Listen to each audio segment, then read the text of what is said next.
அப்படியே பிடிங்களே, கரங்களை நீட்டி தகப்பனே ஜீவான் கிருபாகரன் அது சொல்றேன். மற்றது தேங்க்யூ அப்பா, மனதார நாங்கள் ஆசீர்வதிக்கிறோம். அல்லேலூயா. ஜீவான் கிருபாகரன் என்று சொல்லி நாங்கள் பெயரிடுகிறோம். தேங்க்யூ அப்பா, தேங்க்யூ அப்பா. இந்த பேபி உமக்காக வளரட்டும். ஜீவான் இவனிலிருந்து ஜீவனாக இயேசு உலகமெங்கு செல்லட்டும். ஜீவன் கொடுக்கிற நதியாக இந்த மகனுக்குள்ளே இருந்து தேவ மகிமை வெளிப்படட்டும். நாங்கள் அனைவரும் சேர்ந்து மனதார அந்த பேபி ஆசீர்வதிக்கிறோம். கர்த்தருக்குள் வளரட்டும்.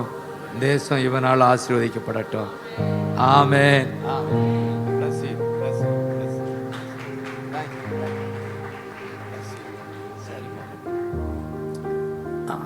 அப்படியே முடிச்சிருக்காங்க. தேங்க்யூ அப்பா. ஜீசஸ்.